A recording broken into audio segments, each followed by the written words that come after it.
Maybe if I hit Now I got it. that button, I'll go I hit live. it. I Okay. hit it.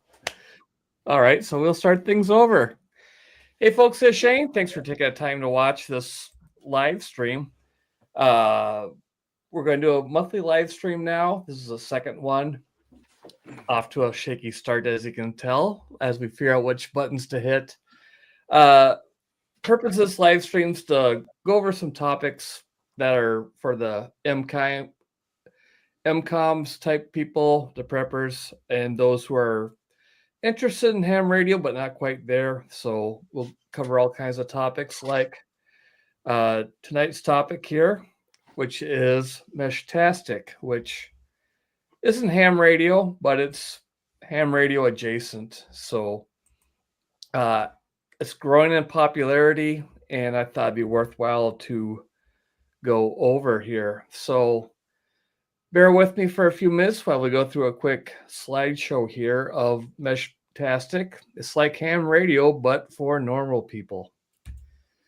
So before I get too far in, I added this slide here at the last minute because somebody on X recommended me as a source for Meshtastic, which is kind of a bad choice.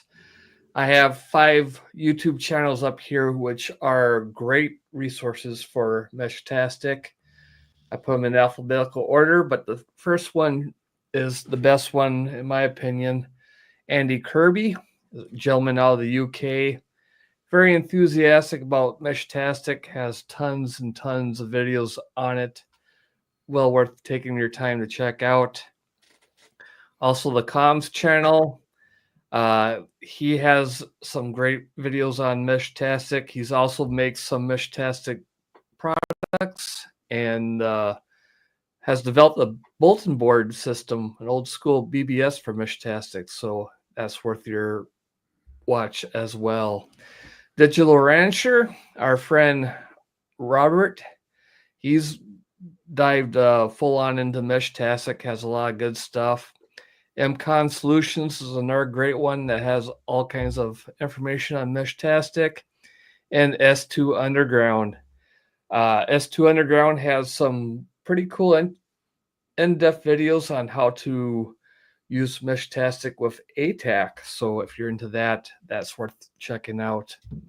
I'm subscribed to all 5 of these channels, and they're a great resource for Meshtastic. And not on this list, but it kind of goes without saying in the ham radio world, ham radio crash course. Josh has some fantastic videos and live streams on Meshtastic as well, so check them out. So we'll go into this. Hey, Dennis, I just saw you pop up in the chat. So a quick primer on how Meshtastic works is Meshtastic uses very inexpensive transceivers. In the United States, they use the 915 megahertz range. It uses a protocol called LoRa, which stands for long range. And Meshtastic is firmware that you put onto these small transmitters, which I'll call nodes from this point on. And they also have an app that you can download onto your smart device or a laptop that will communicate to those nodes via Bluetooth. So you can send basic test messages and some telemetry data, such as your position. A lot of them will go off of GPS. And depending on how you have them set up, you can send other telemetry data, such as temperature, barometric pressure, some other things that could be useful for different applications.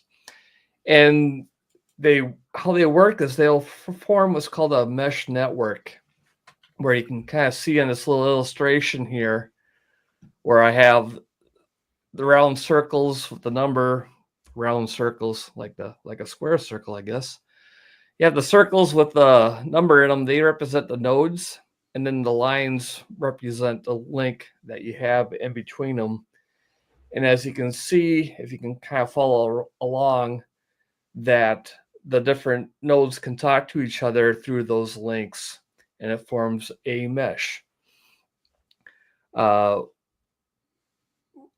far you can go is, it's using radio technology. So your range is determined by the distance between a node, the terrain that's around you, far as if there's any hills in the way, any buildings, that type of thing, the power you're using, how good the antenna is, all the other things that you would have with your ham radio or GMS radio, as far as limitations when it comes to point-to-point contacts. Add to that, Meshtastic runs in the background, and it uses a algorithm to figure out to find a way to make that mesh the most efficient as far as sending signals. On this illustration here, you see like 2 and 4 are pretty close to each other, but there isn't a link because for whatever reason, maybe the Meshtastic firmware algorithm determined that going through 3 is a more efficient way to go. It's very rudimentary illustration here, but you kind of get my point. So let's say in this example here that node number 3 goes down. The batteries go dead. The person leaves that area or what have you. And now you would see that there'd be 2 networks, 1, 2, 4, and 5 and 6. But as I note here, that Meshtastic can be self-healing. Now remember I said that it has an algorithm that will pick the best routes. So now that 3's out of the way, it may go back to using not quite as good routes, but routes that will work. So say that distance between 4 and 5 is a little bit long, so that signal may not get there all the time, but it'll get there 80% of the time. So now your mesh network has healed itself, so to speak, if that makes sense. So being expandable, the best way to make a mesh network between different nodes more reliable, more resilient, is to have more people in the game, more nodes out there, so you have more routes to go. So that's, in a nutshell, is how Meshtastic works as far as with LoRa and a mesh network. Again, very rudimentary illustration, but hopefully that makes the point across for you. Now, let's say you have a network like this that seems pretty robust, and you have multiple people into it. Again, with this firmware, using the LoRa protocol and the app, you can send text messages, basic telemetry, and you can set up channels in it. Think of it like a group text or channels on a GMRS radio or a CB radio or in a online forum. With this, though, you have the added feature of having encryption. Yes, you can actually use encryption on this to set up private channels or to communicate via direct message between nodes. So that's something that ham radio doesn't have, which can be very useful and just nice all around. Now, a lot of people see the words encryption and they kind of cringe, thinking that if you're going to be using encryption, you're up to something no good. But encryption can have a lot of legitimate reasons, just simply for courtesy. Say, for example, that node here that I changed colors to blue, 1 and 5 want to have a conversation. We've all been in group chats, right, where you're on a subject and then 2 people start going off on a different subject, and everybody in that group chat's drawn into it, whether they want to or not. Now with the direct messaging, you eliminate that so that 1 and 5 can just talk to each other and not clutter up any of those channels with their conversations. And sometimes you just want to have a conversation that's private, not necessarily your plans to overthrow the government, but hey, maybe a couple wants to plan their dinner or what have you. So here you can see that 1 and 5 don't have a direct link to each other, but using Meshtastic, when they send a direct message to each other, that message will travel through the mesh. In this case here, you can see it goes through node 3 and 4, and that message between 5 goes to 1 or vice versa. And it goes through 3 and 4, but 3 and 4 don't even know that that message went through. It just kind of goes through in the background, because using a networking term, all these nodes are handshaking each other or chirping to each other in the background without you even knowing it. So that's kind of a cool thing. Now, to expand that, and it's where you get to private channels. Say here you have 4 people that want to communicate to each other. Say they're buddies that go golfing every second Saturday of the month. So they might set up their own little private channels so they can plan their golf outings. And again, just like the direct messages, these private channels work the same way, where they can communicate to each other. And if they're not within range of each other, they can go through other nodes in the mesh. And again, that traffic is passed via handshake behind the scenes. Those other nodes don't even know what's going on, and all their conversations go as planned. Again, here we got node 4 and 5. For whatever reasons, they're no longer in the mesh, and the mesh will again self-heal by finding another route to get those messages through each other. So that's in a nutshell how the mesh works and how Meshtastic of this algorithm finds the best route to send messages, and how you can set up public and private channels. Think of them as group chats and direct messages. So Meshtastic itself, like I said, it's firmware that's used on these nodes that are little mini transceivers, very inexpensive, that run in the United States on the 915 megahertz range. Same band as many of your smart devices, like your how your smart refrigerator talks to your network, that type of thing. Uses very low power. It's less than 1 watt. So they're very energy efficient, and which is wonderful on many applications. And you can pair these nodes via Bluetooth to your smart device, a tablet, a phone, a laptop, and there are even some Meshtastic devices that are standalone, which are really, really nice. So, and this is why I say that Meshtastic is ham radio for normal people. It's kind of an interesting thing where there is no license required. You don't have to take a test. You don't have to study for anything.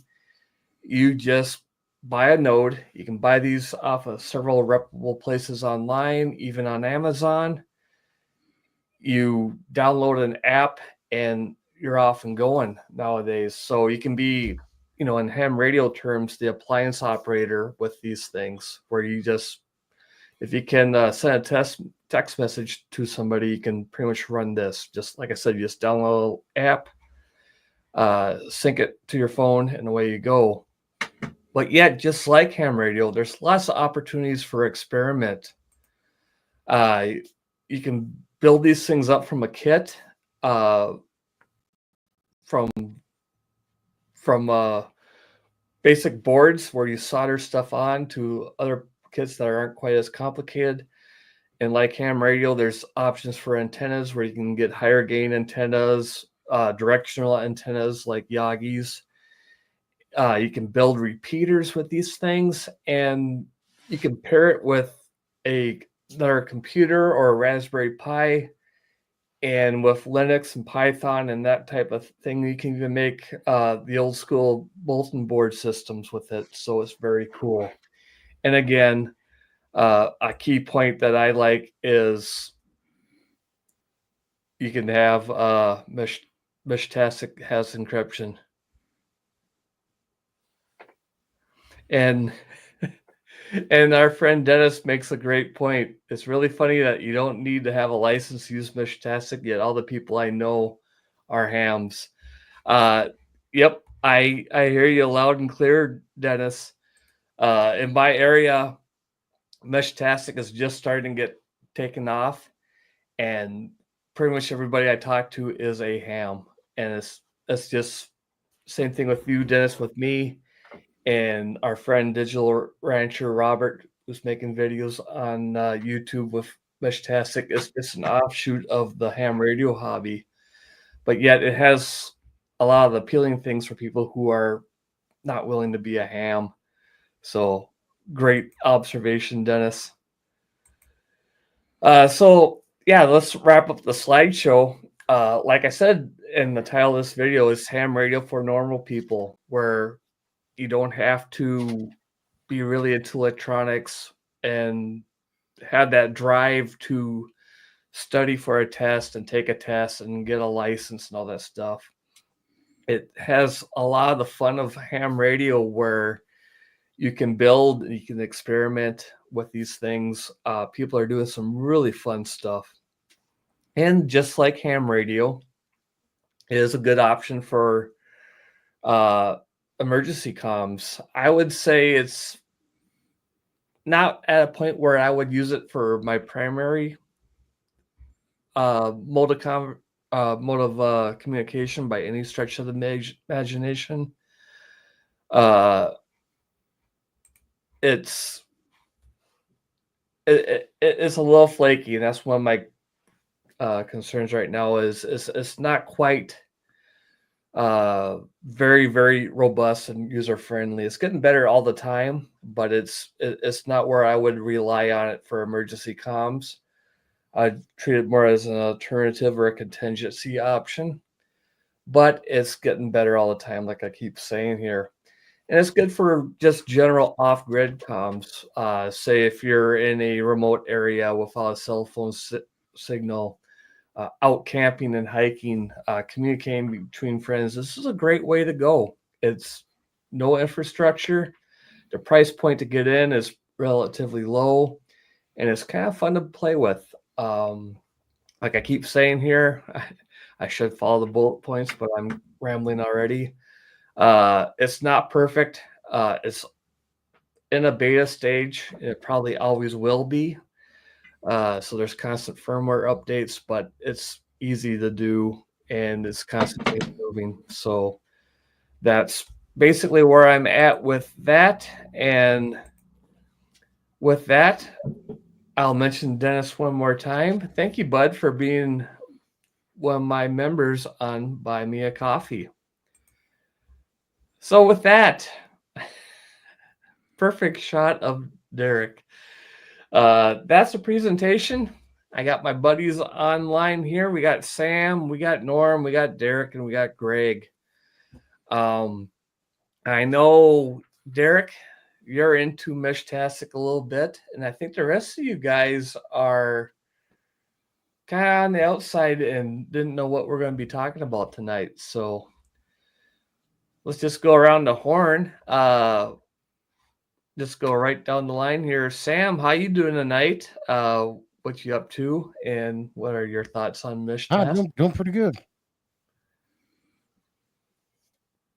I'm new to Meshtastic, and thanks to you and Derek, chatting back and forth behind the scenes, kind of learn a lot about it, and I want to dabble in it some, and uh, get my feet wet. Yeah, it's really easy to get into. The learning curve is not very steep at all. Like I said, that presentation, it's get the device, you sync it to your phone, download an app, and away you go. Um, and definitely we can walk you through anything that you want. We can even do it on a live stream someday if we're if we're if we're brave enough. But it'll be fun. Yeah, that'd be One thing great. one thing you can do, Sam, is you're if I remember right, you're not too far from Montgomery, Alabama. Or I'm in the wrong spot. Right, correct. All right. There are online resources where you can check and see a map if Meshtastic is active in your area. So it could already be a well-established group in your area that you could hop onto. And if not, you could be like me and just try to start it.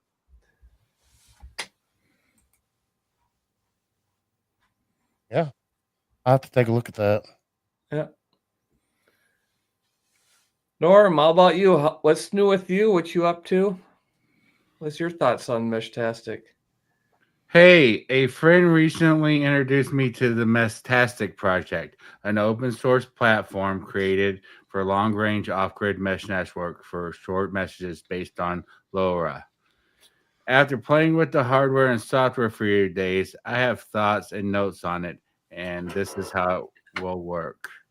And I'll explain that later. And Scout75 totally didn't send me notes on this. I've never used it.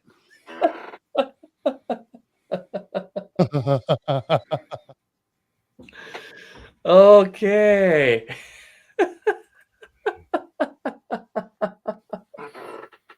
Wow. AI And is I'm your on friend. mute again. And he just went to mute. All right.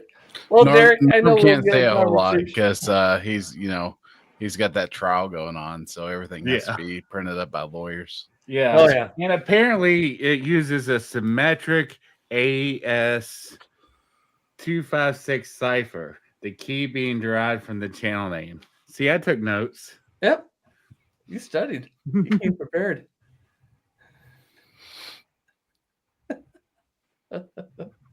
All right, Derek, how about you? How's your day? Well, my name's Derek. I got a wrong meeting. Wrong room. Oh, yeah, my bad. No, it wasn't too bad today. Pretty good day. Really, as far as Meshtastic goes, I don't know shit about it. I got two of these little guys, and that's where they sit because I'm not smart like Scout, and I didn't buy these with batteries. So I think my wife has one of those. She does? No, I don't. I was just joking. I thought you meant batteries. You put a few out on loan? I'm just joking. Keep going. Keep going. No, I've dabbled a little bit in it, and Shane and I got together one night, and the original idea was he was fighting with the firmware update on it. Yeah. And I think you ended up putting a video out on it, didn't you? No, I didn't. I was going to record our conversation, and we never did, and it would have been a good one. Yeah. So it was one of those nights where it was we were both on here, and screw it, beer was flowing, and we ended up working through his problem. But it was sad because it would have been a great live stream, a great kind of non-intuitive help video, and so a missed opportunity. Now that I embiggened you, so that's the Heltec. Yeah. All right. So you got two of those, but USB-C powered. Of course, you guys have seen it all on the many other videos on the HamTuber or wherever you consume your YouTube videos. Yeah. But yeah, sorry, but like I mentioned before, that Andy Kirby, he does a lot of videos on Meshtastic, all kinds of devices. He has quite a few on that one. I'm not that familiar with that device. I have a Heltec device. It's probably the same board, but it's set up a little different. So you have two of those? Yeah. All right. Yeah, because like I checking the node map that you guys were talking about, I don't have crap in my area. Right. So I essentially I would use these to either talk to myself or I'd hand it off to a family member. Sure. Because a lot of places we recreate don't have the greatest or most reliable cell phone coverage. Right. And I'm hoping in the future to do a little more playtime field test with them. At least in my area, because we got the the benefits of elevation, but also the drawbacks of elevation. Mm-hmm. So I'm kind of curious to see, even with just out of box and a power supply, how you can be able to communicate with each other. Mm-hmm. And you bring up a great point. I know there's a lot of people, especially around my area and stuff, where I bring up Meshtastic and what it can do, and they go and they look at the maps and they're like, well, there's nobody around me that has it, so what's the point? And it's that thing where you need that catalyst to get somebody in the area to start putting them up, which is, I can talk more about that in a little while. But even without that, whether you're not trying to build a big mesh or be part of a big mesh and talk to your neighbors, your friends across town, across the county, or whatever, the application that you brought up is a good use for it too. Is just as a family unit, if you're out camping, like you out in Utah, you go out to a remote state park where there's no, or not even a state park, just any campground or public lands, going on a camping trip or hiking or going out mule deer hunting or elk hunting or something like that with a few people. Just having some reliable way to communicate with each other and not have to rely on a ham radio license or a GMRS license. And as we pointed out before, how the mesh works, where you can extend the range, I see that as really excellent for hunting out west, where you get a couple of guys who are a couple of miles apart, and there's 5 guys in your group, and the guys on the outer edge of your group can't talk to each other directly simplex with GMRS or for amateur radio, but they can talk to each other through a mesh. So it does make sense. Yeah, I mean, realistically, one of the things that I've been needing to get into, and kind of coming full circle back to ham radio, is like I run an FTM 400, and one of the things that needs to be, that I underutilize, is the crossband repeat. Because essentially you're creating your own network doing that, but yeah, at least, just like you said, though, this is a great introductory going forward for it. Oh yeah. When I first saw or heard of Meshtastic, I thought, oh, that's kind of a novelty thing and kind of cool, but nothing I'd be interested in. And at that time, I think the first time I saw it was on Josh Nass's channel, Ham Radio Crash Course. And that was one of the earlier boards, like the LilyGo T-Beam, I think it is, where you had to solder the display onto it yourself and everything. And I think he put that together on one of his live streams and was like, well, that's something I'm going to do. So I'm just going to hang out and be a smart aleck in the chat like normal. But now you see it where there's basically off the shelf items like this guy here from Rack Wireless, the Wiz Mesh Pocket. It's a nice all-in-one radio. You just basically turn it on and sync it to your phone, and away you go. And oh yeah, Dennis, you hit the nail on the head there. I went down the Gotenna rabbit hole for a little while, and that was a big waste of money. It's like Gotenna is Apple and Meshtastic is Android or Linux. Probably a better example. Where a Gotenna, I don't have one by me. I got one buried away somewhere. It's a similar type device. Very slick, very defined, simple to use. But there's one manufacturer of it, and way, and it's only their way, and they're very expensive. So it's kind of a lot like Apple. But yeah, Meshtastic is the way to go. Sorry, Dennis derailed me. What were we talking about, Derek? It's Greg's turn. Okay, it's Greg's. That's what we're talking about, Greg. All Sure. right, Greg. Yeah, hey, my name's Greg, Oh boy. and I have no idea What about brings you to us, Meshtastic. Greg? But you know, I'm friends with the show, and somebody on here from last month that might be watching. You know, Derek did change his call sign. It's no longer what a WD7 or whatever it was. He's got a new call sign. So same Oh guy. wow! Just different name. Congratulations. Thanks, You got a Norm. 4. But anyways, He got the nookie. We all do.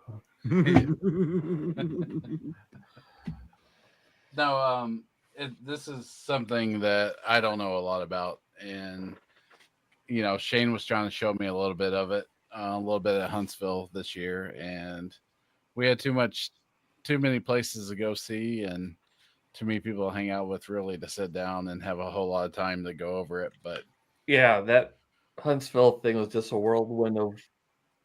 but it does seem like a pretty good idea from what I'm learning, for you know the med groups that we talked about last time. Mm-hmm. So is there anybody that's making these cases for these things that are like weatherproof and like hardcore, or are they all just 3D printed kind of loose stuff, or is that something maybe you could make and make some money on, just waterproofing them, put a good camo paint on it or something?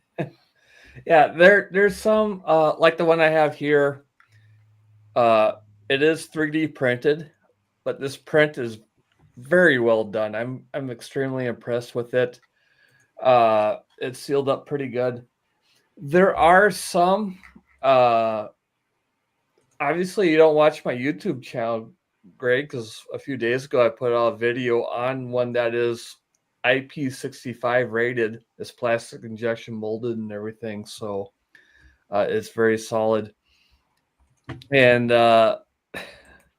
but yeah, that's another topic. I wish I had some images and stuff, but there are a few providers, like I mentioned, LilyGo, and try to remember which channel it was on. It was either the MCOM's channel or Andy Kirby. They had a device that they're coming out with that is basically like an iPhone. I believe it is smaller than the standard ones. It's probably like an iPhone 4. Same look and feel, completely solid touchscreen. That's the whole face of the device. USB-C port, and they're pretty cool. Yeah, Ham Radio Tectonics point out that Rec has some that are water resistant. I have one here. This is basically what you would set up as an outside node, like a repeater type thing. And it is in a plastic injection molded case. You see the outside of it. It's got a nice O-ring gasket. And this one, as you can see, the whole front end of it's a solar panel. I have one just like this up on a mast on my garage right now, and another one at a different location. And they are weather resistant. I think these are IP65 rated. So there are options out there. I don't have the little tracker, but yeah, they're coming a long ways. They're getting to be more and more just off the shelf radios that are going. Hang on, I got one more behind me. All right, good. He's Oh, I gone. thought that was just the green screen back there. No, No, another one that's very popular is from LilyGo as well. It's called the T Echo. This is a plastic injection molded case. It's sealed up pretty good. It's not watertight by any stretch of the imagination, but it's very robust and it'll work out quite well. So there are definitely options. Good deal. Yeah, that's also wondering. At Huntsville, you had some that were just kind of, pretty generic looking. The Yep. ones that you showed me, cool looking, but they kind of reminded me of pagers or something like that. So Yep. didn't know Yeah. if they were if anybody was out there making Yeah. anything that was And- solid, or maybe it's a market to get into, and you could put some stuff out. Yeah. It's getting a little better. How about the DEC though? That thing gives me flashbacks of BlackBerry. Yep. Yeah. That was what I was just about to bring up. Greg, there's one. It's called the DEC, and it is very much a BlackBerry type looking device. I don't personally have one, but you can imagine what it looks like. It has a full keyboard on it. I think the current versions right now have a 3D printed case, but I believe there is one coming out that's going to have a plastic injection molded case, and I like the idea of the standalone devices because, for one thing, if you're very concerned with the encryption and keeping your conversations private, the weak link will be the Bluetooth connection between your device and your phone. It can be encrypted to 256, whatever it is, between node to node, but going from that node to your phone is Bluetooth, which is, not exactly the most secure way to go. See, we don't have to imagine. Yeah. We can just post it. Yeah. I keep forgetting we're doing this stuff on the computers now with the internet. Yeah. So there you go. World Wide Web. Yeah, there you go. There you go, Greg. That's what the DEC looks like. Yeah, that's pretty slick. Yep. So again, it's what now you're down to one device, not two devices. You don't have that weak link of Bluetooth if you're security minded for encryption. Whether you got a noisy neighbor or it's a Red Dawn situation, what have you. And then, just one less device, one less thing to fail. So I definitely, yeah. And in ham radio tectonics, you are right. Rack just came out with a new one. I mentioned the MCOM's channel. He had a video on it. It's a device that's similar to this guy in construction, where it's a plastic injection case. It's a bit smaller. It's probably about the size of a cell phone, but instead of a solar panel on the front of it, it has a touch screen, so you can do everything through a touch screen. So it's pretty cool.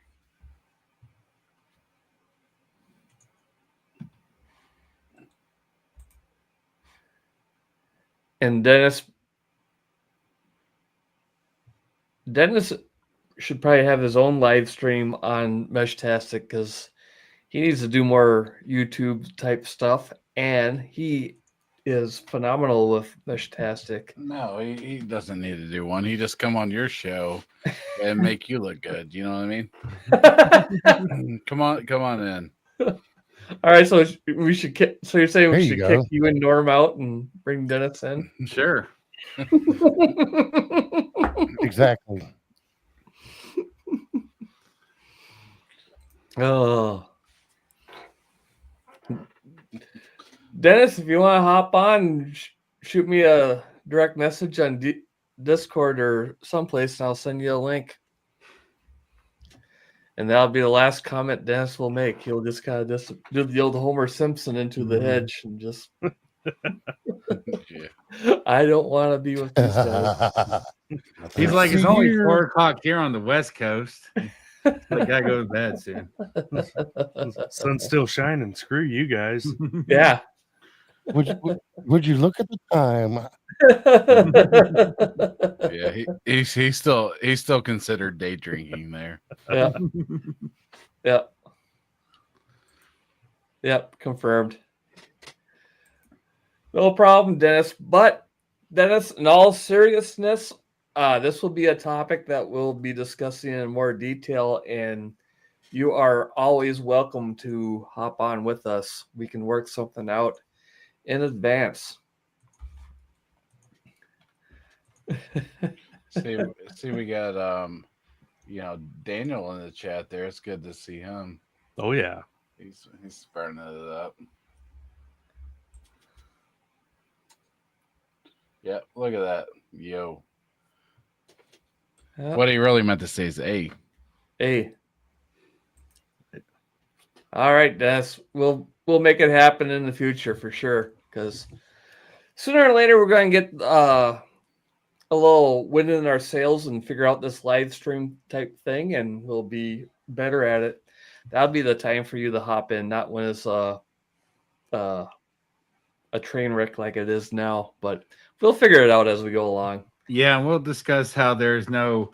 Let me read what you wrote me again, Dennis.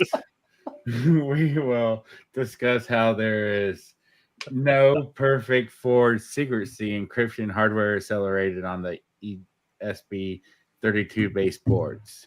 Did I say that right, Scout? Say that again.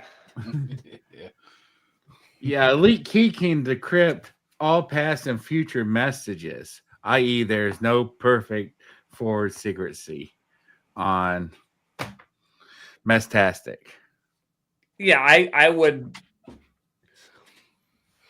At least it can be hacked by Russians. Yes. But it can't be hacked by like your normal folks. Yes, for sure. Yeah. Actually, Greg can't hack it. Yeah, But Jim down the road, right. He's not listening. Right, exactly. As far as all the encryption goes, I think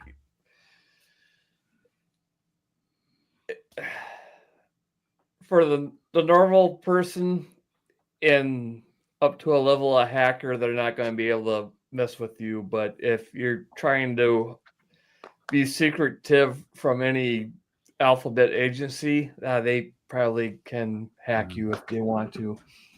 But now we're talking nefarious things, which whatever.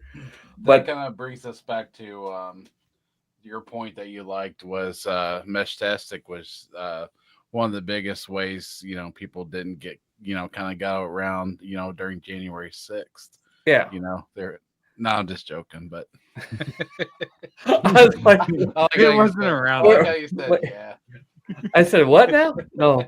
But the one thing is, you got to kind of put it all in perspective with layers and stuff, where you can't if you want to keep your messages secret, whether it's just you and your spouse planning lunch, or if you're planning on overthrowing the government, the whole spectrum. Yeah, there's a lot in between. Greg somewhere in the middle, leaning towards throwing over the government. I know, but you can't rely on one thing, in my opinion. Whatever level of encryption you have, I wouldn't rely on that as the save all. And the nice thing with Meshtastic being the frequency that it uses, and that's very, very low power, probably you wouldn't have to use any type of encryption if you're not worried about, like the example I said, if you're talking in one of the public channels and stuff like that. If you just want anybody with an SDR type thing to hack into you, Meshtastic on 900 megahertz It uses very, very low power. You're talking like a 1/10 of a watt or a 1/4 of a watt. So that low power on that band, which is used by a lot of commercial things, from smart devices and your cell phones, your garage remote openers type stuff. There's a lot of noise in there, and using a very low power, your signal is going to go unnoticed. It's almost undetectable. So that's a bigger thing. And also, when you're talking about trying to keep, this is just in general where you're talking, whether you're talking Meshtastic or talking on GMRS radio, ham radio, anything else, is if you want to go unnoticed, keep your conversations short and to the point, use as low power as possible, and get your message out and be done with it, so that kind of thing. So if you combine all those things with Meshtastic and the encryption, your conversations are going to be pretty darn secure. But again, I tend to go about the world as thinking that everybody and their brother and their FBI handler is listening to me. So you do what me and Greg do when we communicate, use a one-time pad. Here's the numbers.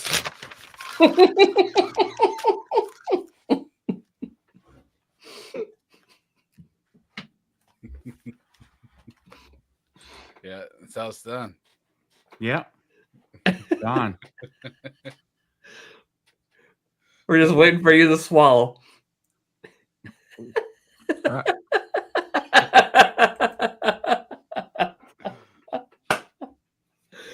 Oh.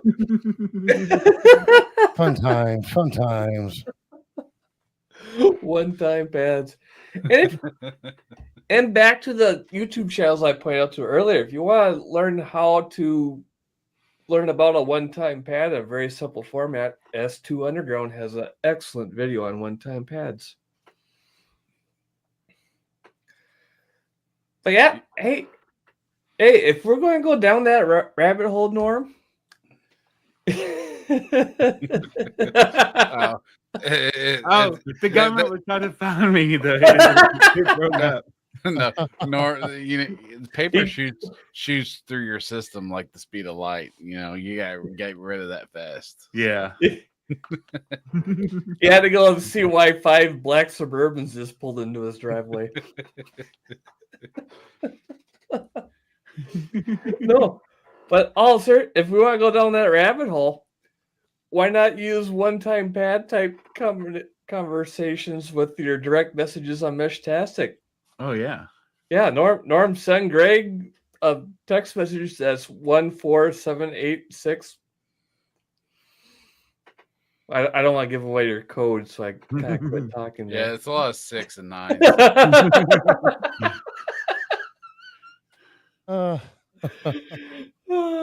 Just for fun. Oh yeah. Oh boy.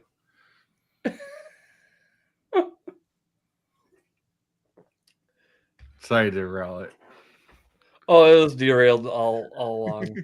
Yeah.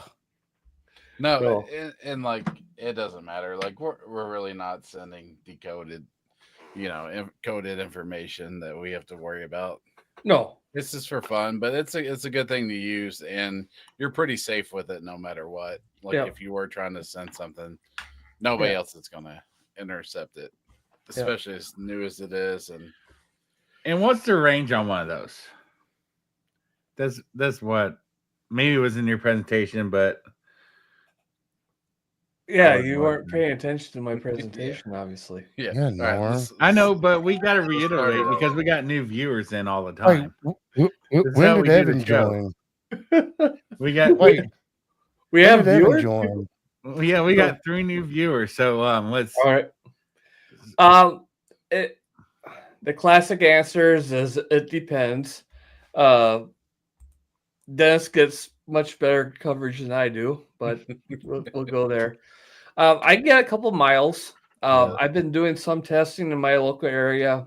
Again, I live in relatively flat area, but there's heavily wooded and stuff, so I can get a couple miles. So it's VHF, it's line of sight.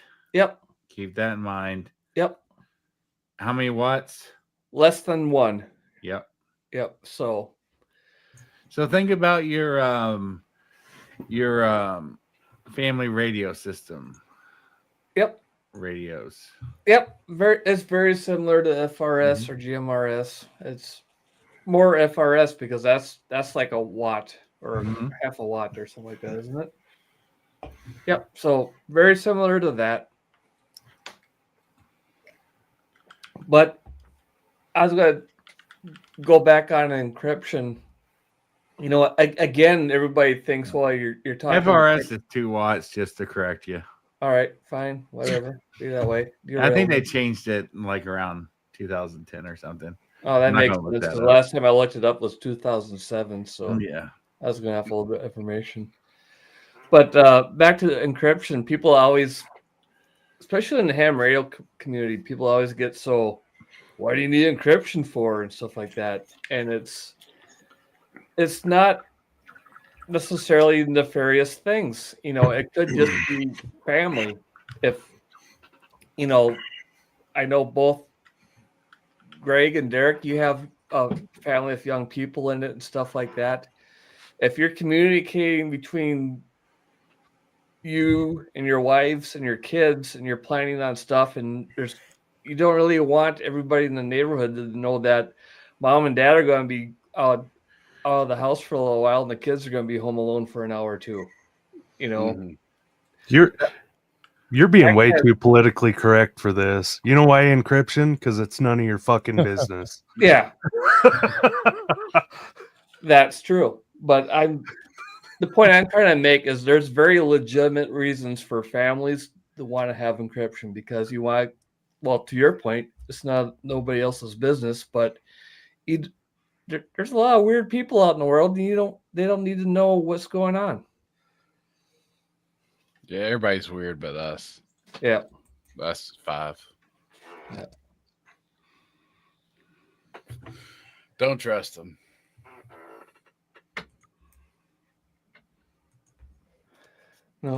No, I'm all for it. I'm all for encryption and it's just the way it is, but well, and likewise on that, isn't it that yeah, because I haven't done the whole operating them per se, but isn't it that you can have your own rooms set up, and if you don't have your node assigned to that room, it's not going to receive the traffic, but it's going to pass it. Yep, exactly. Yep, you can set up that way. So it's like 7-Eleven. It may not always be open, but it's doing business. Yeah. Yeah, that's what they say. Something like, well, even though 7-Eleven's around the clock, that was a piss poor reference. I had no idea what you're talking about, so I was just going, That must be a Utah reference. We ain't always open, but we're always doing business. Oh, that was a Boondock Saints reference. Oh God, how did it... Are you talking my none of your effing business? No, that one was. Real men hide their feelings. You know why? Because it's none of your effing business. All right, I got questions for you Meshtastic guys. So I type in Meshtastic. Yep. And here we go. We got meshmat.net. Do you guys know about this? I think I've heard of it, but I haven't done anything with it. This is probably a digital rancher or a... I don't know, but it's showing active nodes that are transmitting to the server. Yeah.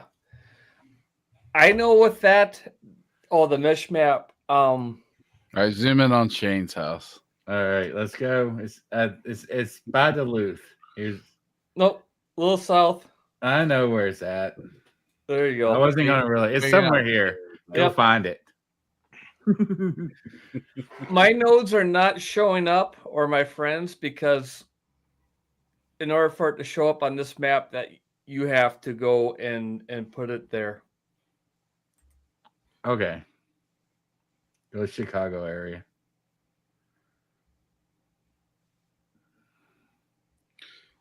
Chicago, Ohio. Mm-hmm. I've been there. Yeah, so there's a decent number of maps there. Yeah. God That's rest quite a bit. N8YO's car. Oh wait. Okay.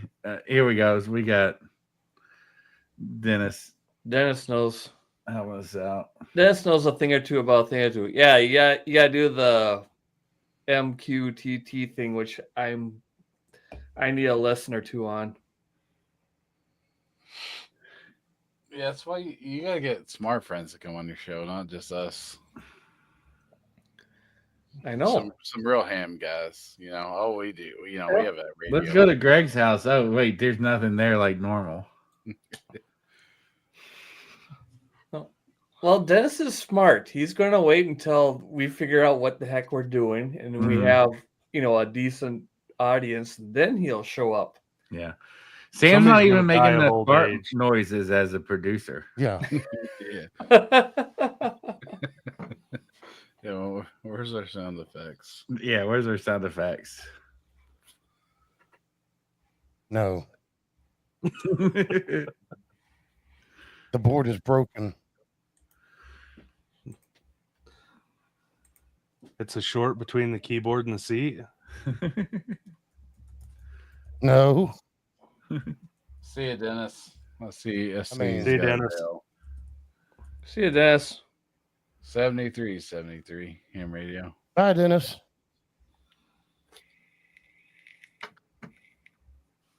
What a stupid name. 73 ham radio. What's going on with that guy? I hope he left already.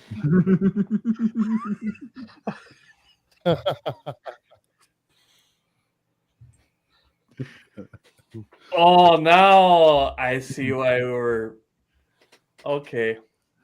While you guys were playing around there, I did the Boondock Saints quotes, and Derek, you had it flip-flopped. You said we're like 7-Eleven. We're not always open, but we're always doing business. But the quote is, we're sort of like 7-Eleven. We're not always doing business, but we're always open. Okay. Mess that one up, Derek. Maybe next time. Yeah. Maybe you need a one-time pad. Scout didn't send me any notes, Norm. I know. Boondock Saints. It's funny because Boondock Saints is one of my favorite movies, and when you said that, I'm like, oh, that reminds me of something, but it's not quite what it is. Yeah, that's why I figured you got the other reference, because that was Rocco's little aside that he did. Oh yeah, one of the best characters in cinematic history. You know, some of those you can't get away with anymore. Like when he was talking about John Wayne, how he died with 5 pounds of red meat in his ass. I mean, you got to be careful about referring to that nowadays.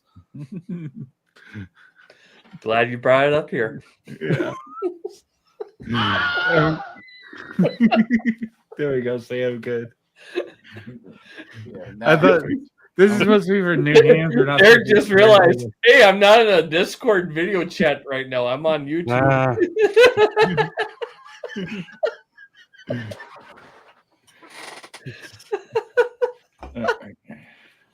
Yeah, it's a great movie. Yep. Yes, it is.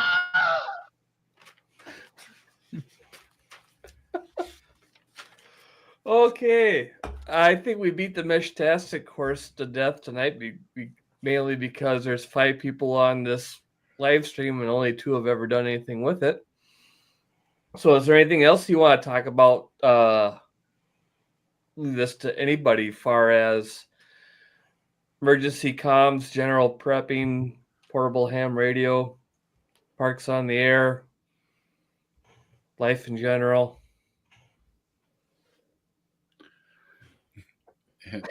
Yeah, so- Greg recommends getting the barn kitty. Yep. Barn kitty.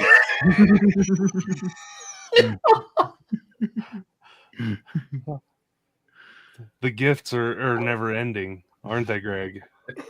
Oh yeah, they're the best. Yeah, I sit on my shack. My shack's in my barn, and one day I hear a noise in my trash can. I'll go out and look, like what the hell's going on? And all of a sudden I found this beautiful thing in my trash can. And then we fell in love, didn't we, kiddos? And then, we've been tight ever since. Oh yeah, that's good, kiddos. I feel like you just passed your final ham radio exam. Yeah. You can't be a real ham until you get the shack cat. Oh yeah. And her favorite spot's sitting on top of my 7300. And if I try, and she sits right on top of it, and if I try to pet her, she'll swat me. She won't let me do it. She's like, I'm up here, leave me alone. It's like, hey, hand me the mic. Oh my gosh, kiddos. And it started getting real cold, so she's just freezing her ass off.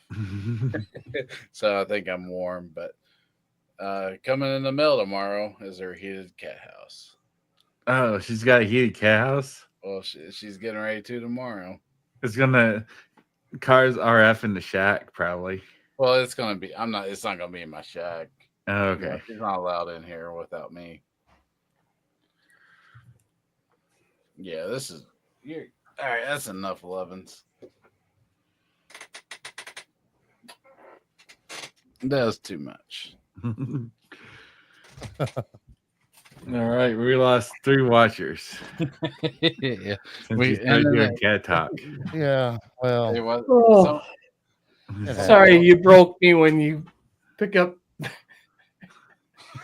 the cat by the strap of the neck. It was just like, hey, yeah, this is a normal thing. Yeah, that's how you pick them up. No, your cat is great. You can actually hurt cats, but that cat's still tiny, so it's not. You can't do that with an overweight cat. Just so you know, as a PSA to all 10 non-washers out there. Hey. All right. All right. Show me your cat, Derek. Let's see it. I don't have one. Okay. Loser. All right. I'm not a real ham. Chicken. You got chickens? All right. Yeah, that's it. I got birds. No, let me rephrase that. My wife has birds. My wife is a bird. That's what I call her. All right, Greg, let's see if I can salvage this mess that we got ourselves into. Now that you've seen Meshtastic and stuff, do you have any interest in it? Do you see any practical uses for it in your area with your family and your friends and all that? Yeah, it's going to be local. I think actually it might be a cool thing to get. My club, we have a pretty small club, but we actually are funded pretty well and have our own building and our own tower. So, we're not one of those clubs that, rent a space and do it on the weekends. We actually have our own spot and we have money and we need to start doing more stuff. So, So you could do this for under $500, right? Oh, so I need to get Shane's PowerPoint and just do next first of the month Tuesday I need to go and do that PowerPoint and bring it up and just talk Yep. to him about it. Even if they don't want to have do anything with it in the club, he'll still give us something to listen to. Yep. I would recommend stuff like this from Rack Wireless. I was looking that up. Is it ROK? Or RAK. Rockland. Is it Rockland Industries? Is the place I go. But basically, if I could zoom in here without too much glare, this little board here, Norm. They sell a starter kit, which is that board and some antennas and stuff. And better yet, unbiggen me. Let me go to the internet and I can bring up what I want to show you here. yeah, I was kind of trying to look it up myself. All Okay. right.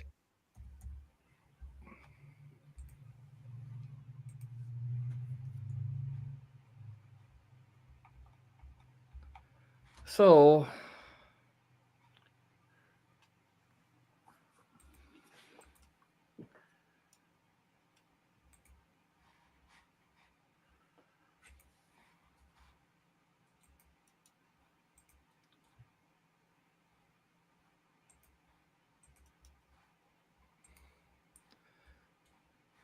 here we go. This is Rockland Wireless. This is where I get pretty much everything Meshtastic. Here's your address, store.rockland.com. And Greg, right there, they're showing you the new device I talked about. That was kind of like the one I was holding up that has a touchscreen screen. So all in one unit, has a GPS inside it, high gain antenna, touchscreen, so it can do all the things. So that's pretty cool. Here's the device. What's that going for? How much? Let's find out. $110. Oh man, that's you know, I mean that's a good deal for that. Yep. Yeah, but if you wanted to put on a tower and create a node, Yeah, it is. Yeah, they that's have cheaper ones. Yep. You just need to put out an arm to get away from the tower. Right on. And here's the one that I really like and use quite a bit. This is the Meshtastic. That's the handheld one that I was showing earlier. That's about $90. It works out pretty good. But let me go to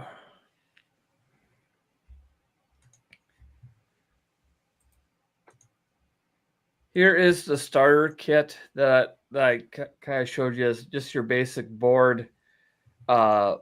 With this, you add power to it, and you can do all things Meshtastic.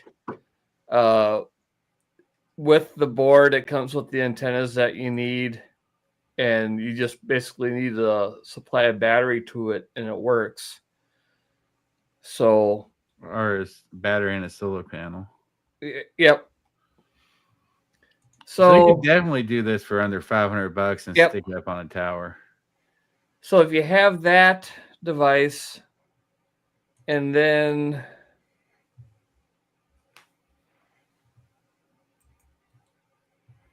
okay, and then on that device, that little node, you can add all kinds of other things here. You can add this Ethernet module that will allow you to hook an Ethernet cable up for power, so you have continuous power. Mm-hmm.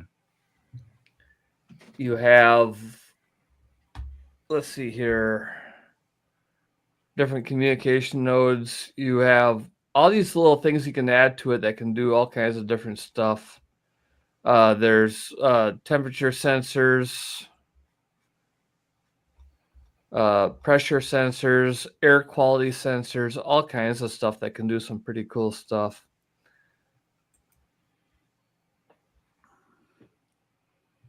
Let's see here. Where's the enclosures? Enclosures.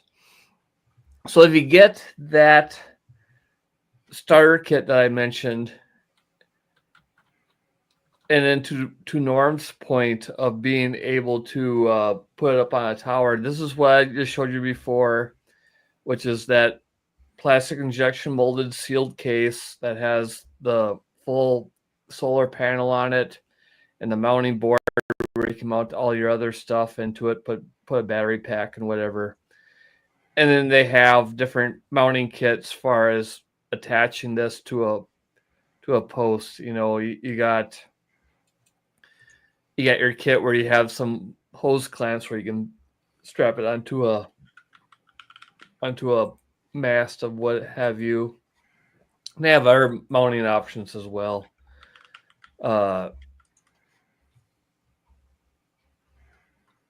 Let me get out of that here. So Shane, are you communicating with anybody you know on this thing regularly, or are you just trying to get it set up so you could get some buddies on it with you? Or Yeah, a little of both. Why is that not going away?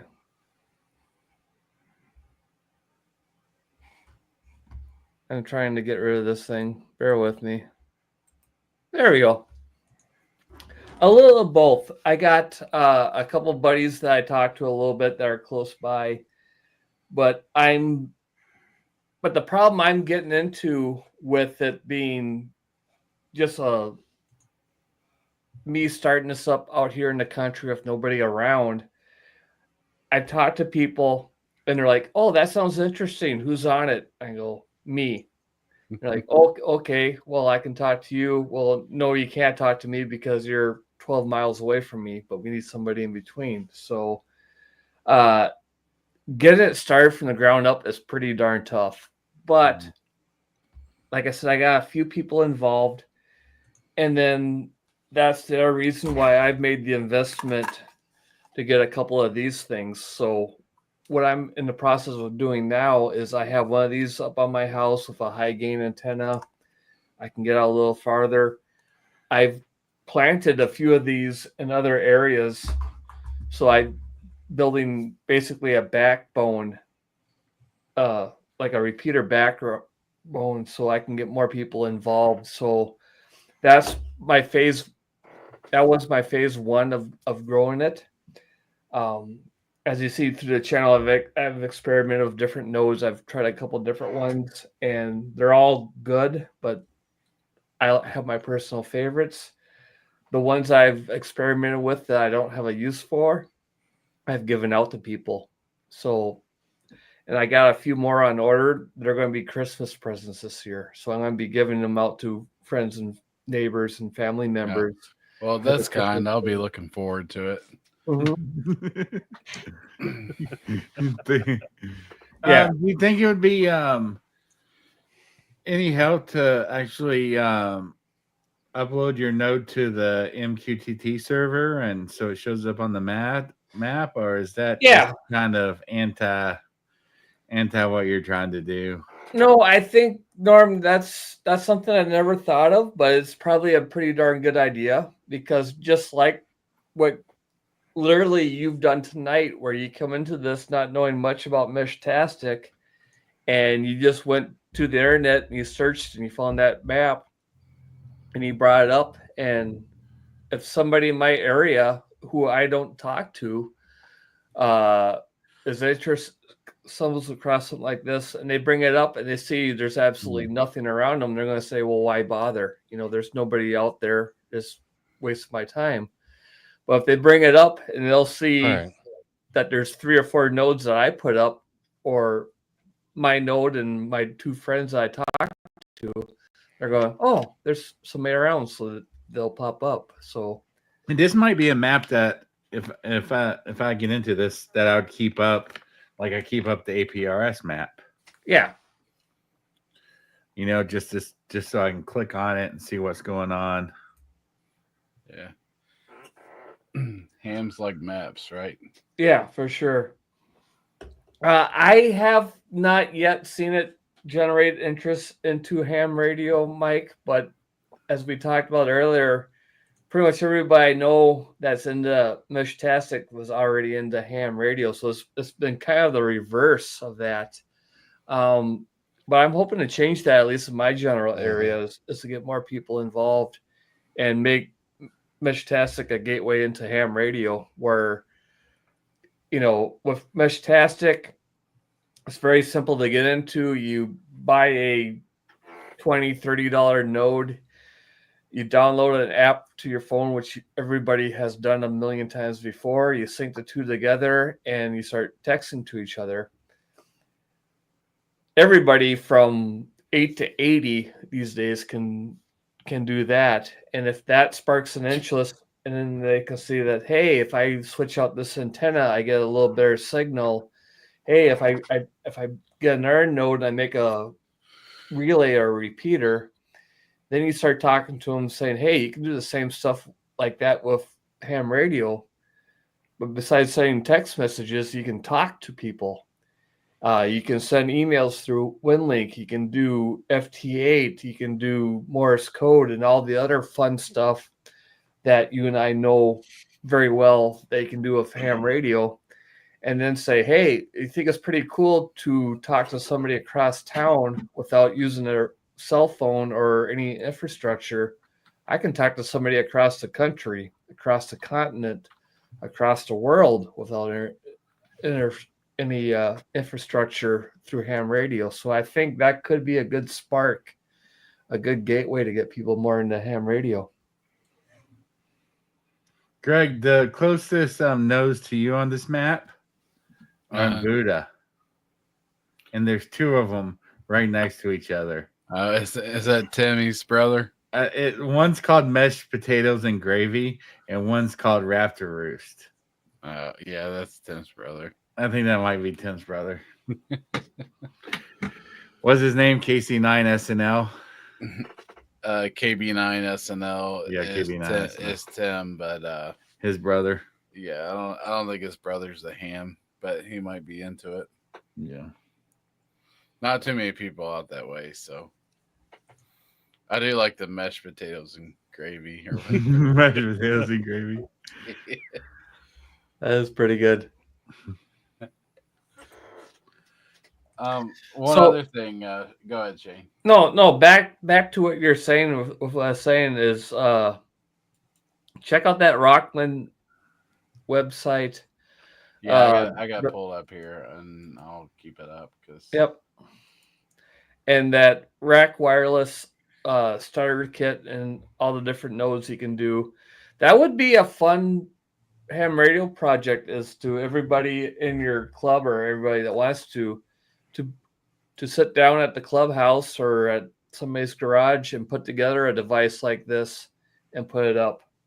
Like I said, with mine, I have it set up where it has a GPS, so it gives you your location, your time. I have a temperature sensor on it and a barometric pressure sensor on it, so you can kind of gauge weather. And it's set up to transmit those telemetry information every 15 minutes or so. So somebody can go onto Meshtastic, pull up one of those nodes, and they can see any weather trends and that kind of stuff. So it's, if you're a weather nerd, that can be kind of fun too.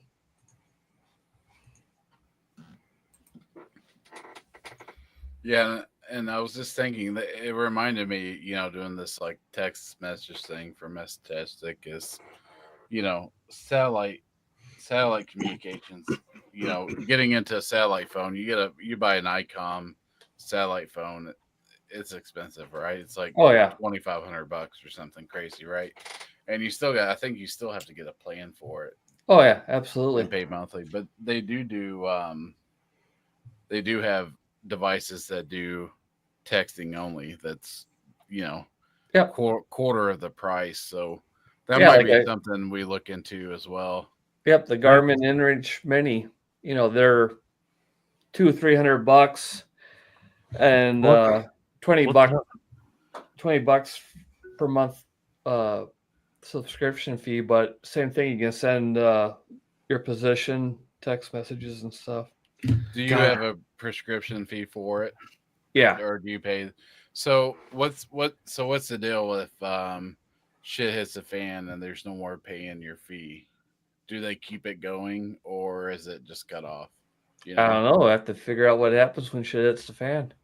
Well, I know there's companies out there I've researched and listened to them, and they don't cut anything off. You know what I mean? It still goes as long as that satellite's there.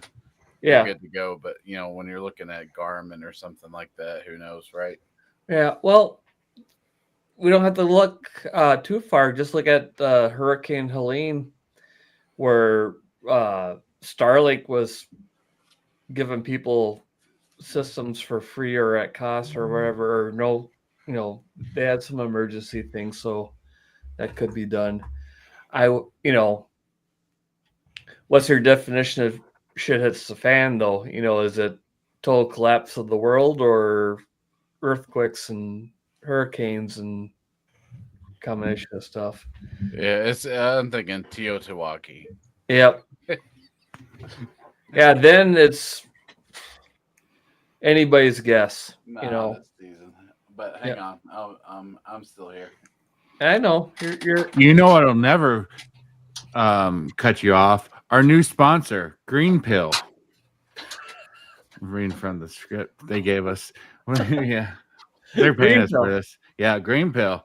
It'll never cut you off in bed or at work or anytime you need a green pill. Just take it and it'll do stuff that we can't say on here because the FDA doesn't allow it. But yeah, take the green pill and go to our sponsor and you'll never get cut off. Green Pill. Where can they find Green Pill? Wait, hold on. Let me read the copy. You didn't think I didn't that want to give out a website. KC9CSC.net.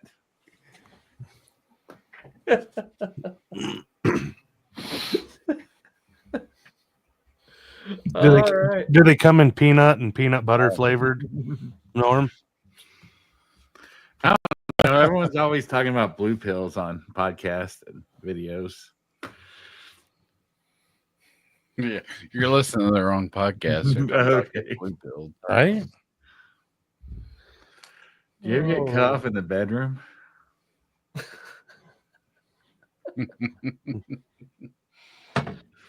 Oh Lord.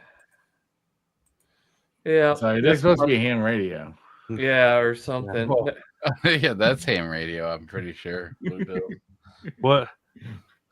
What we decide that was called again, Norm? When it was two overweight folks, it was a smush. I don't know. What was that? I think we were drinking. When does turn into the 80 meter net?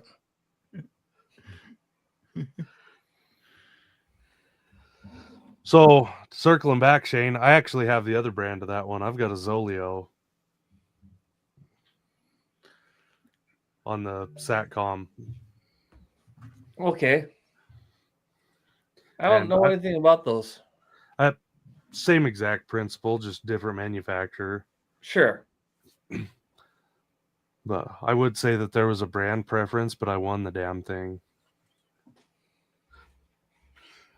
Shane, does your Garmin also do like FRS radio or GMRS? The Garmin? No, Yeah, it's just an app. It's very similar to Meshtastic, where it's just an app on your phone where you can send text messages and stuff. Oh, okay. But then the GPS itself has the SOS button, where if you hit that, it'll send the cavalry for you. But can you send a text message, a message from that to somebody's cell phone? Yes. Okay. So you might be in an area that you don't have cell coverage, but you can message on there to somebody else that has cell coverage. Yep. Yeah, I got set up where I have like family members' numbers on this.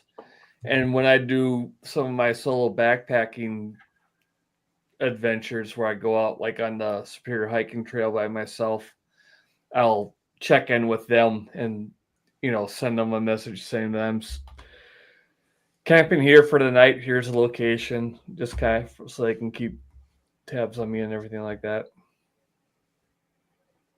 Yeah, it's pretty neat. I bought a used Garmin. It's a Garmin Rhino. I don't know much about it. I got it at the Hamfest. I need to look in to see what it does, but I do know that it does GMRS on it, so I'm able, I could key it up and hear it on my handheld radio. Yep. Yeah, I remember the Rhinos. I used to have one of those back in the day. They're a pretty cool thing. Yeah, I think I got it for $40 with a spare battery. I thought that was pretty neat. That says worth a shot.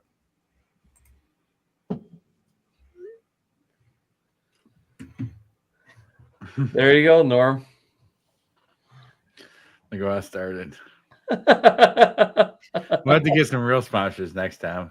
right. We'll work Sam, on that. call up what's his name from ICOM. What's that? I said Sam, call up what's his name from ICOM. And we'll get a sponsor. Not if he watches this, we won't get a sponsor. What's that?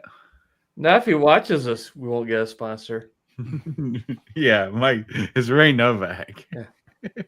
Actually, he'd probably pay us $20 not to mention his name ever again. Yeah. Yeah, come on, Ray. Scout, between the Miller brothers, you're going to lose all sponsorship. Oh, No, yeah. wait a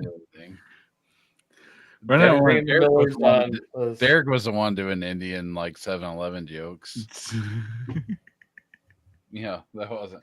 I'm a little bit. I have a little bit of class. Where is it? Derek, no. You know what? That's why he has me here. Is I set that bar low. Yep. Maybe that's what his call sign is. No class guy. Yeah. No class guy. Yeah. I thought it was, I like Noogie. So what? Why did? Okay. I wasn't gonna bring it up. I'm gonna bring it up. Why did you? Now, before your call sign was a personalized call sign, because it was your initials. Yeah. You're just fucking lucky. So you went through the process of getting a initials. So you went through the process of getting a personalized call sign, and now you went through the process again, and it's just what does? And you're in 7 land, so you got the 0. So what does no CG mean? Honestly, like I went through the list, and I sit there and sound out the phonetics for, doing the POTA stuff and whatnot. But honestly, what killed me was I think over the summer I did 3 or 4 POTAs. Yeah. And sitting there saying whiskey twice when you get cotton mouth from when you're talking, and you sit there with your water and you're like, take a drink, and then I end up having to call, like, be done with it because I run out of water and I'm spitting cotton out of my mouth and I can't talk, and I'm like, nah, screw it, we're done. So I shortened it up. Okay. Just for efficiency purposes. So you just looked for a 1x2. Yeah, but I kept it close because Colorado is 0 land. Yep. And I'm 30 miles from there. Okay. So I figure I'm close enough to be in a gray area because I don't know why I love being in 7 land, but and so it kind of killed me to have to resort to a 0 call because the other 7 calls that I put in for were taken by goddamn Californians and people in Kentucky. People from California trying to pretend they're not in California, or yeah, if you're ashamed of your state, you need to leave. But move to a 7 land state. That's all I'm saying. Don't be a fraud. And this is a joke. Yeah. No, it's not a joke. Okay, call me on the carpet because you guys have heard me rant before. Right. Okay. Well, I can So, see that because I'm the hypocrite of the night. But what's this? What's the CG though, Derek? That's kind of I think what he's asking. Where'd you come up with that? It was available. it was available. Okay. And, Yeah, there's you not know, many. because I hate it when you're going on phonetics and you're saying and you're trying to get your cadence down Yeah. of how you're going to say it. November 0 Charlie Golf. Well, there's nothing in there that can even be mistaken. So like how you have alpha delta, you're always listening for the duh in the 2 syllables. Yeah, well, yeah, but you're seeing alpha and delta, and when you're sitting there working weak signal, like that's dog shit. You're all you're hearing is okay, well, is that alpha delta India? Yeah. Yeah, or try whatever. So I don't Kilo slam all. Charlie Niner, Charlie Sierra Charlie, Charlie Sierra Charlie. What? Charlie Sierra Charlie, Charlie Sugar Charlie. Yeah. Because it sounds like Sierra starts with a C too to some people. So yeah, I see, mine and that's where sucks real bad too. and that's where I really like K8MRD's video when he goes J like jalapeno.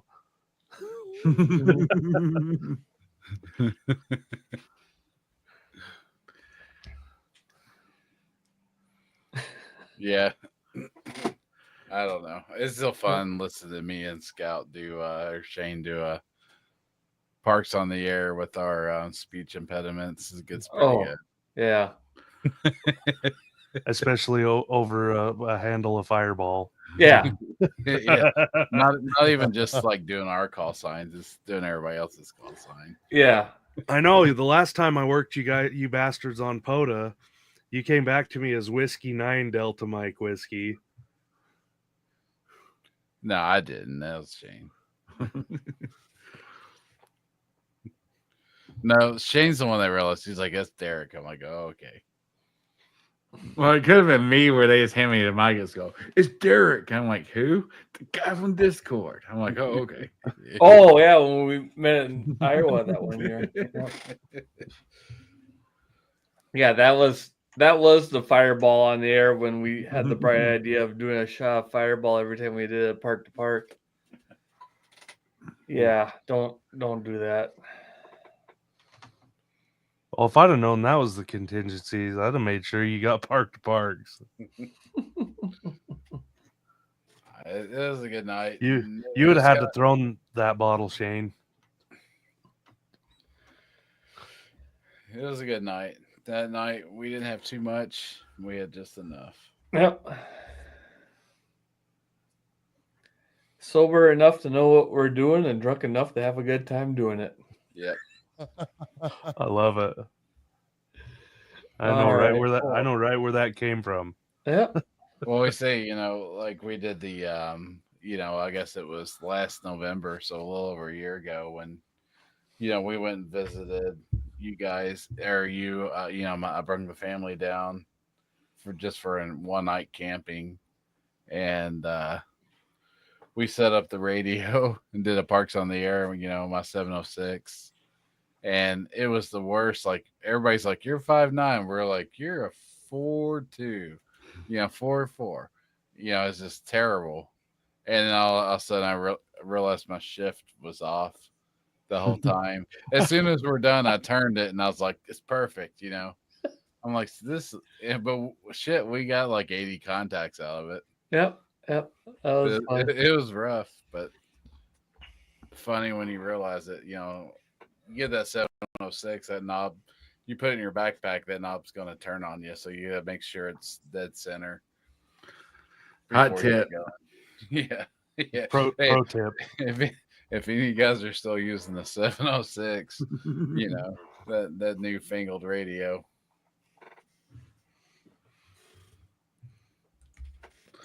Oh. Well, boys, in January is what this is like our 2 warm-ups to figure out if we're going to do this or not. And I think we've already decided we're going to do this. So Mhm. y'all on board for January? For sure. All Oh, right. yeah. Maybe we do a New Year's Eve Sure. stream or some shit. You know what I mean? No one else is doing one. We can just we'll get tons of views. But we do the one that's like 2 hours earlier than everybody else's. Oh, I think they're- I'm just saying because I think we all have New Year's Day off. You know, that'd be pretty sweet. Yeah. we can do something. Maybe do a build. Do this. Yeah. So, where'd my notebook go? I got a whole list of topics. You sent it to me. That's where it went. Don't you remember? No, I I don't. always forgetting stuff. There we go. There's the flip book of stick people. You Let's spin see it. here. Yep, I got a list of topics. It's got a real book. Yeah, I got a real book of topics that we can do. So hopefully we can meet together in Discord or someplace and kind of figure out what we want to do. But I got an ever-growing list of topics. I'm willing to take any suggestions from you guys or anybody who's silly enough to watch this live stream this far on topics that you want to cover. Again, I want to focus on portable radio, emergency comms, alternative communications, kind of for the entry level preparedness minded person who is either a ham or thinking about becoming a ham and that kind of thing. And I can't believe we still have 5 people watching this nonsense for an hour and a half. Thank you guys. Yeah, I've been watching. It's been up. It's been floating between 9 and 6 so far, the past 30 minutes. Yeah. And the last 30 minutes of, let's be honest, boys, we should have just stopped the stream and went to Discord because it's just been a bullshit I thought this session. was Discord. Yeah, I don't know why anybody's watching this, but thank you. Yeah. Maybe people have. Join us next month. Yeah. Maybe people went to bed and left Where their we talk computers about on. more nonsense. Yeah, but we definitely taking any suggestions for topics. We all for it, and definitely want anything. I think I talk about topics like coming up with a band plan to work with different your family members or a group that you're with. We mentioned S2 Underground before. He has the Ghost Net. We can go into detail on that. I can forward you guys a copy of that. Yeah, no, I've been listening to that. It's pretty good. Yep. We can talk about the Ghost Net. We can talk about antenna setups for emergency comms like NVES, that kind of stuff. Another one would be good that maybe Norm could join in a little bit more is digital. Yep. Because digital, Yeah. You could do with your radio, your SDR radio for sure, but maybe you have a signal link or something hooked to your old radio. Yep. And Norm knows so many different ones that people don't use regularly, but you can send messages that nobody's going to find it. You know what I mean? Yep. It's just obscurity. And for sure. I think there are some everybody knows that Going Home series book, right? From Angry American. Mm-hmm. And I think they actually use some of that stuff in their books. Yeah, we can cover topics like that. Another subject that Norm is well versed on is scanners. I think the last stream, Greg, you brought up that when we're talking QRP radios, where it's not necessarily important of how far you can reach out, but it's often more important what you can pull in as far as a receiver and stuff. Yeah, and that brings you also into, just SDRs. If you're just trying to listen, how easy is it to do that? You don't have to be online. Just hook it to a laptop, or they have Android apps now. Yep. You can listen to SDR on your phone as long as you have a way to charge it. You don't have to be connected to anything. Yep. Yep. And speaking of, that's where I was just going to go when you talk about charging is options for off-grid power, ideas for battery management, and go into, we can talk for hours on batteries and how to charge them with solar and other options and that type of stuff. So lots of things. One thing for sure I do want to talk about is, like the S2 Underground, GhostNet, and band plans. Set up a schedule, and that kind of ties into battery management as well as to set up a schedule for when to communicate and stuff to not only keep your radio signal low for chances of interceptions and whatnot, but to conserve battery power by only transmitting at certain times and whatnot. So we got a whole list of things. I knew this live stream should probably wrap up at about 45 minutes, but I just thought we'd keep on going. But we have other topics that we can fill the whole 2-hour time. And again, we're just trying to figure things out at this point, and we're just trying to find our groove. So starting next year, this will be a little bit better, maybe. A little bit. I don't see how it could get any better, but it'll be just as Yeah. Guarantee our quality's not going down. No. We that's the whole point. We're just winging it. We're gonna set the bar low. We're not full of ourselves. We don't think we're anything special because clearly we're not. So, but we're gonna have fun and hopefully grow a little bit of a community here. So, and we really do seek involvement from anybody who's watching. If you have anything to say, chime in and take us down that rabbit hole. Yeah, for sure. Because you probably know more than we do, so it'll help us. Oh, no problem about it. Yeah, and you can contact Shane on his YouTube channel, or we're in the Ham Radio Clubhouse Discord. What channel's the good one to do that to? Probably the Tavern. That's where we hang out the most. Yeah, just give us shit. We can take it. Yep. Okay. All right. Yep. Well, it sounded like we kind of wrapped things up, didn't it? Yeah. I think sorry for cussing on your live stream show. I'm sorry to ruin your party.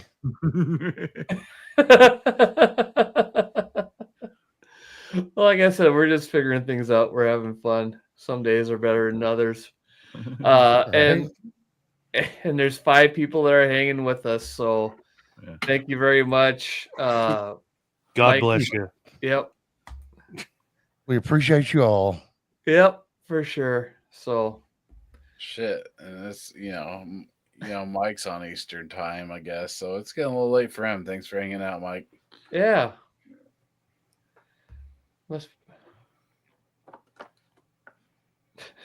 I got nothing. Well, isn't it the 10 o'clock news starts in 15 minutes, Greg? Yeah.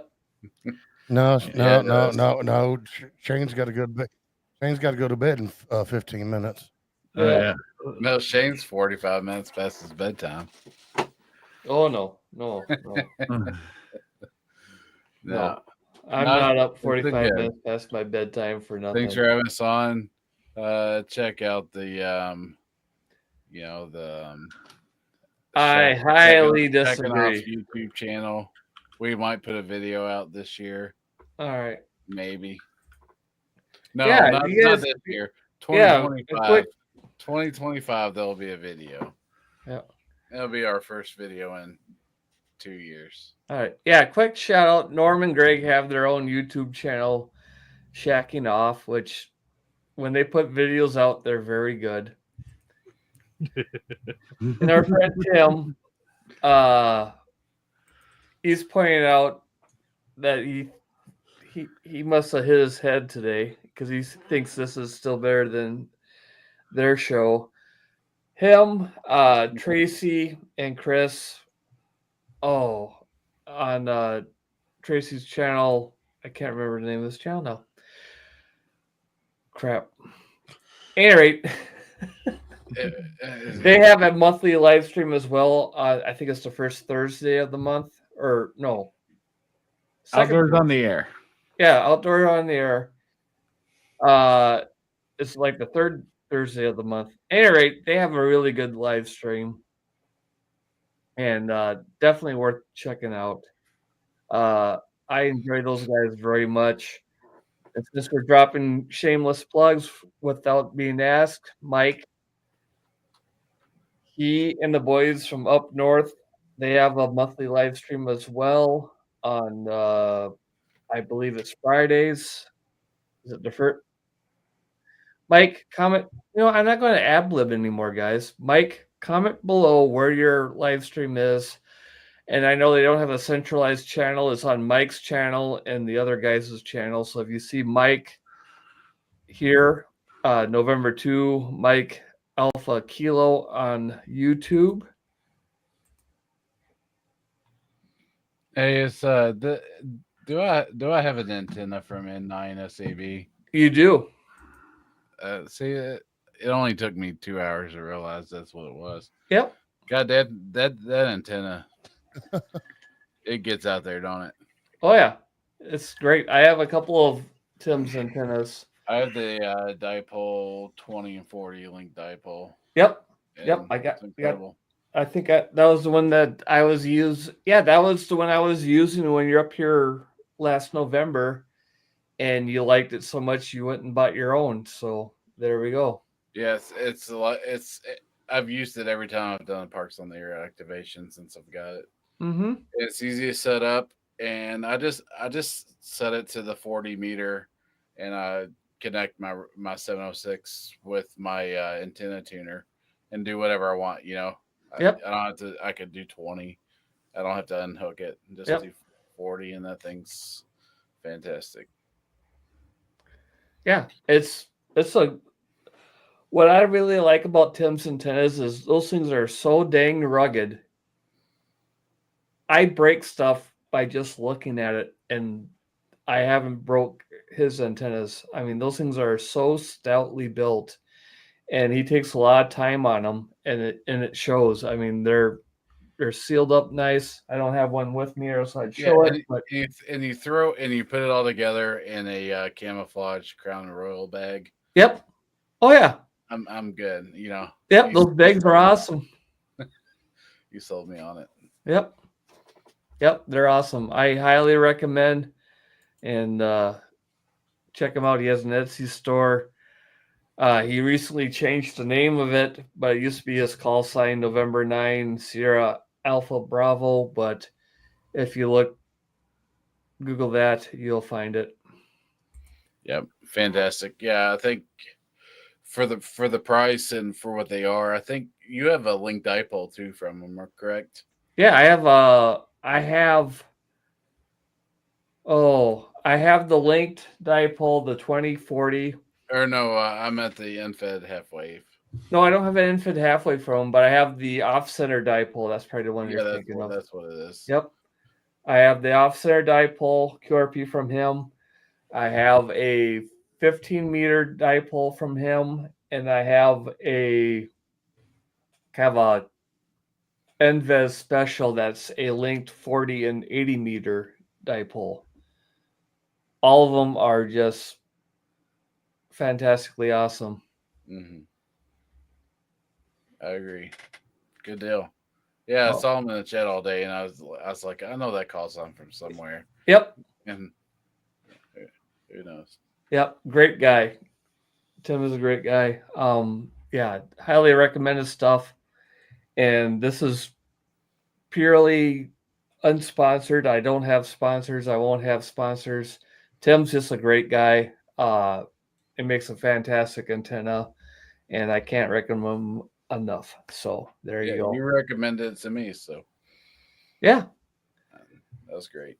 Good Yeah, job. if I'll tell Greg is a good idea, I'll tell anybody is a good idea. So he's my benchmark there. So if I let him know it's good, it's good. Yeah, there's a couple of things that weren't too good. You know, almost died, but anyways, another show. Well, that's alcohol related, so that doesn't count. Yeah. Like why do I need to tie this around the belt and the doorknob? I don't know if that's a good idea.